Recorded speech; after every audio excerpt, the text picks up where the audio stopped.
মানিকবাবুর রাজ্যে সবকিছু সম্ভব। একের পর এক মেলার মাঠে নেতাদের আক্রমণের মুখে পড়ছে রাজ্যের একাংশ সংবাদ মাধ্যম। এজন্য পরাজয়ের লক্ষণ বামফ্রন্টের। বিজন বাবুর দেখানো পথে হাঁটল মন্ত্রী বিজিতা নাথ। মহাকরণের অন্দরমহলে দাঁড়িয়ে সংবাদ মাধ্যমকে এক হাত নিলেন তিনি।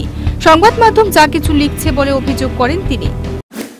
বিষয় তো এখানে আমাকে আজকে আপনাদের জিজ্ঞেস করার বোধহয় দরকার ছিল না, কারণ তার আগেই তো আপনারা অনেক কিছু লিখে দিয়েছেন, অনেক কিছু জানেন আপনারা। তারপরে আমাকে যে জিজ্ঞেস করার কোনো প্রশ্ন আছে, দরকার আছে কি? আমার তো মনে হয় না দরকার আছে বলে। আপনারাই তো জানেন, সব লিখে দিতে পারেন, তো সবটাই তো লিখেছেন। আজকে 1 সপ্তাহ 10 দিন যাবত লিখছেন। আমি একজন মহিলা। অনেক সংবাদ মাধ্যম অনেক কথা লিখেছে, আমি কারোর নাম বলতে চাই না। অনেকেই অনেক কথা লিখেছেন, আমি নাম বলবো না, নাম বলতে চাই না, আমি সব রেখেছি। তো এই এখতিয়ার কি আপনাদের আছে একজন মানুষ, একজন মহিলা সম্বন্ধে যা খুশি লিখবার? এবং যারা লিখেছেন তাদের কাছে প্রমাণ আছে কিনা আমি জানি না। যদি প্রমাণ থাকে তাহলে প্রমাণ নিয়ে আসবেন। অনেক কিছুই লিখেছেন, অনেক কিছু বলেছেন আপনারা। আমি কোনো রিপ্লাই কাউকে দেইনি। আপনারা জিজ্ঞেস করেছেন পেয়েছি কিনা, প্রায় সবাই জিজ্ঞেস করেছেন। আমি সবাইকে বলেছি ইয়েস, আমাকে নোটিশ করেছে, আমি অস্বীকার করিনি।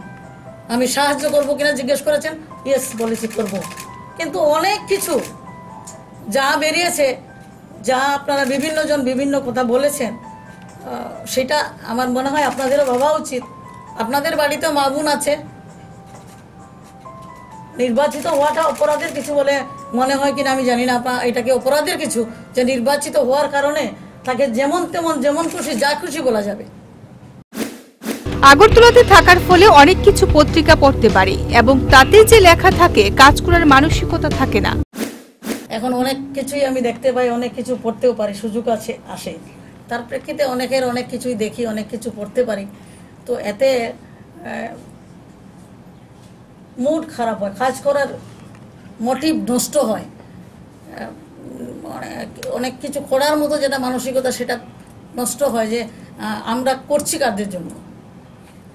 যারা বলছেন তারা তো আমাদেরই ছেলে মেয়ে, এই রাজ্যেরই ছেলে মেয়ে, এদের জন্যই তো রাজ্যের উন্নয়ন।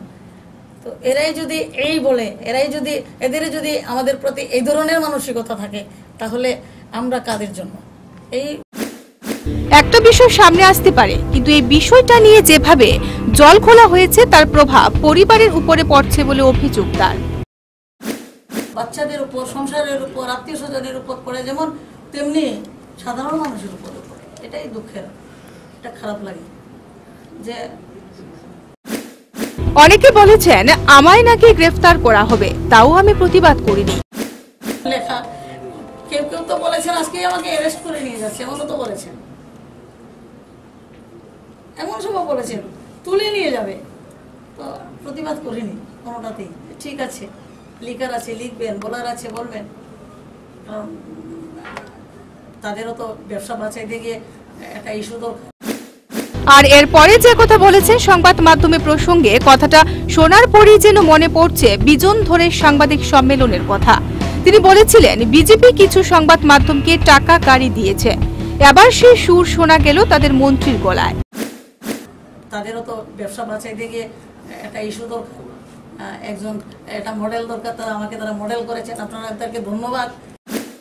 সংবাদ মাধ্যমের কাজ সঠিক খবর মানুষের কাছে পৌঁছে দেওয়া, কিন্তু এইভাবে মেলার মাঠে নেতৃত্বরা যেভাবে দিনের পর দিন সংবাদ মাধ্যমকে নিশানা করছেন, তাতে কিন্তু সরকারের অসহিষ্ণুতার মনোভাব প্রকাশ পাচ্ছে ধীরে ধীরে। গণতন্ত্রের চতুর্থ স্তম্ভ সংবাদ মাধ্যম।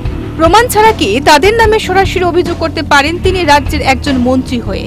আর যদি তার কাছে প্রমাণ থাকে, তাহলে কেন জনসমক্ষে সেই সমস্ত সংবাদ মাধ্যমের নাম প্রকাশ করছেন না? ক্ষমতা হারানোর ভয়ে কি মেলার মাঠের নেতাদের সংবাদ মাধ্যমের উপর এই পরিকল্পিত আক্রমণ? জরুরি অবস্থার পর কিন্তু ক্ষমতা থেকে মানুষ সরিয়ে দিয়েছিল কংগ্রেস সরকারকে। বাংলার মুখ্যমন্ত্রী মমতা বন্দ্যোপাধ্যায় যেভাবে সংবাদ মাধ্যমকে আক্রমণ করেছেন, ঠিক সেই পন্থাই নিয়েছে এই রাজ্যের মানিক সরকার।